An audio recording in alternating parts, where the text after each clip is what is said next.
ओम साई राम। हम सभी सही भक्ति मार्ग पर चल रहे हैं। हमें यह भी ध्यान में रखना चाहिए कि बाबा कभी भी हमारी परीक्षा ले सकते हैं। हमारी श्रद्धा बाबा पर कितनी है ये वो टटोलते रहते हैं।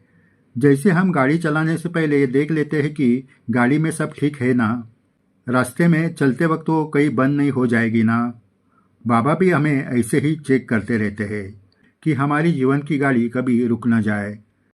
साई सेवा में श्रद्धा नहीं तो भक्ति नहीं। श्री साईबा देहधारी थे तब भी भक्तों के श्रद्धा की परीक्षा लेकर उन्हें टटोलते रहते थे। ऐसा ही एक अनुभव आपको बताते हैं जो आपने कभी सुना नहीं होगा। ये अनुभव मुंबई के ग्रांट रोड पर रहने वाले बाबूराव अर्नालकर, इन्होंने शिरडी संस्थान के मराठी भाषा के श्री साईला में अक्टूबर 1979 को दिया था, जो आपको उनके ही शब्द में बताते हैं। अनुभव बताने से पहले आपको विनती है कि अगर आपने ये चैनल सब्सक्राइब नहीं किया तो ज़रूर कीजिए और वीडियो के नीचे दिए गए थैंक्स बटन के द्वारा सही प्रचार कार्य को अर्थ सहाय्य करके सही सेवा में शामिल होइए। बाबूराव अर्नालकर, इन्होंने अपने पिताजी का अनुभव लिखते हुए कहा, मेरे पिताजी का ये अनुभव लगभग 1912 का है। उन्होंने उनके 74 साल की उम्र में हमें वो अनुभव बताया। मेरे पिताजी पेशे से वकील थे। उनको सभी भाऊ नाम से या वकील साहब ऐसे भी पुकारते थे। वो जब कभी वक्त मिलता था तब बाबा के दर्शन के लिए शिरडी जाते थे।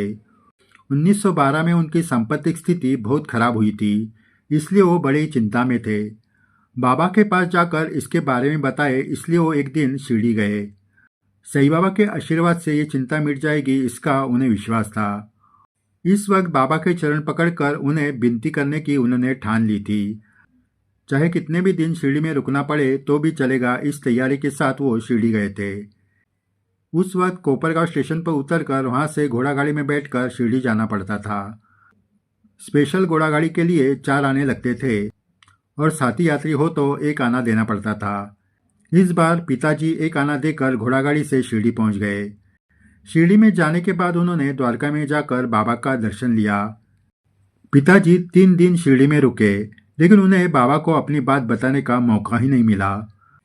अपनी सांपत्तिक स्थिति के बारे में लोगों के सामने बाबा को बताने के लिए उन्हें शर्म आ रही थी। वो रोज बाबा के पास जाते थे, लेकिन उस वक्त बाबा के पास कोई ना कोई होता था। जब वो चौथे दिन बाबा के दर्शन के लिए गए तो बाबा ने उन्हें पूछा, अब तू घर जा, तुझे घर संसार है कि नहीं। ये सुनकर पिताजी निराश हुए, क्योंकि उनके मन की बात उन्हें बाबा को बतानी थी और अब तो बाबा ने उन्हें घर वापस जाने की आज्ञा दी थी। जब बाबा किसी को घर जाने की आज्ञा देते थे तब शिरडी में कोई रुक नहीं पाता था। पिताजी की आंखों में आंसू आ गए। उन्होंने बाबा के चरणों में सर रखा और वो जाने लगे। तभी बाबा ने उनको वापस बुलाया। पिताजी बाबा के पास जाते ही बाबा ने पूछा, तेरे पास कितने पैसे हैं? पिताजी खुश हुए। उन्हें लगा अब पैसे के बारे में मैं बाबा को पूछ सकता हूँ। उस वक्त पिताजी के जेब में 3 रानी छाप चांदी के रुपए और कुछ चिल्लर थे। पिताजी ने कहा, बाबा खर्च करने इतने ही पैसे हैं। बाबा ने कहा, वो पैसे मुझे दे दे, अरे फकीर को भी पैसे लगते हैं।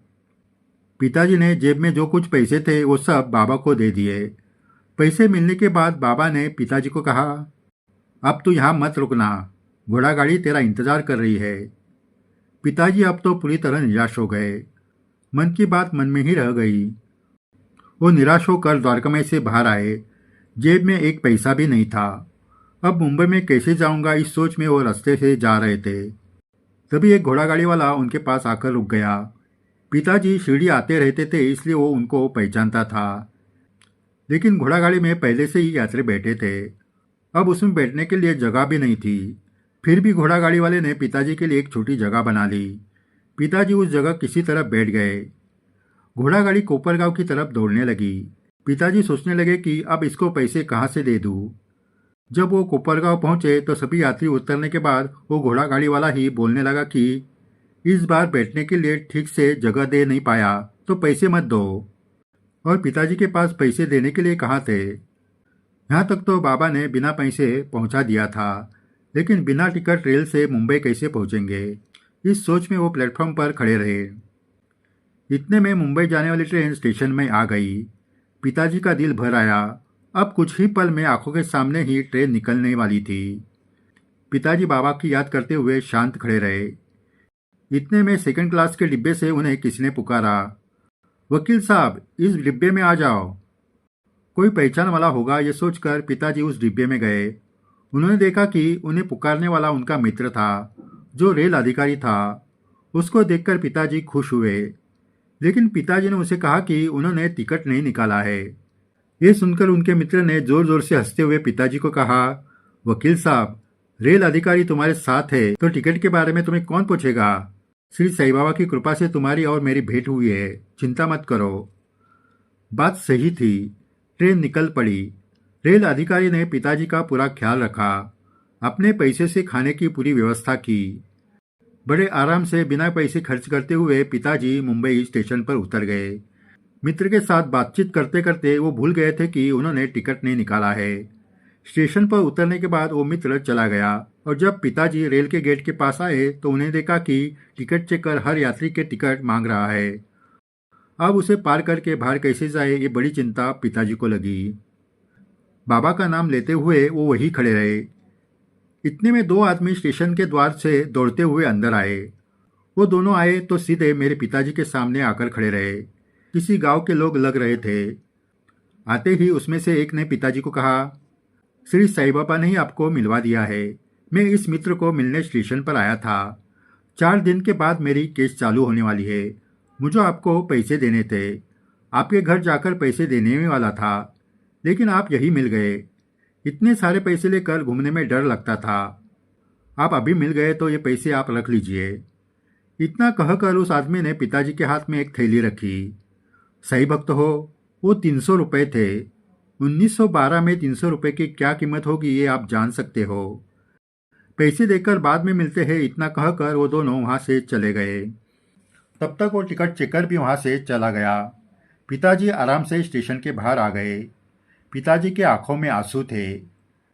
बाबा ने उनके श्रद्धा की परीक्षा ली थी। बाबा के कहने पर उन्होंने मन में कोई किंतु न रखकर पूरे पैसे बाबा को दिए थे। इसलिए बाबा ने उस घोड़े वाले को पिताजी को गाड़ी में बैठने के लिए प्रेरणा दी। बाबा ने ऐसी लीला की जिससे उनके पुराने मित्र जो रेल अधिकारी थे उनको मिलवाया। स्टेशन पर टिकट चेकर कुछ पूछने ही वाला था कि 2 आदमी के हाथ से 300 रुपये भिजवाए, जिसके कारण उनकी पैसों की समस्या दूर हुई। पिताजी उसी कारण शिरडी गए थे, लेकिन बाबा सब जानते थे। उनको कुछ कहना नहीं पड़ता था। सही भक्त हो, आज भी बाबा भक्तों की समय समय पर परीक्षा लेते हैं। उन्हें देखना होता है कि भक्त की श्रद्धा अटल है या नहीं। संकट आने पर ही भक्त मन से बाबा की ओर और पास जाता है, लेकिन घबराने की जरूरत नहीं। जैसे अरनालकर के पिताजी की सारी व्यवस्था बाबा ने की, वैसे आपकी भी चिंता बाबा को है। बस श्री साईं पर अपनी श्रद्धा अटल रखिए। जय साईं राम। आगे भी ऐसे अद्भुत अनुभव आपको बताए जाएंगे।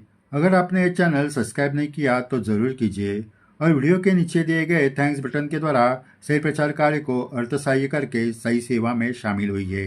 जय साईं राम।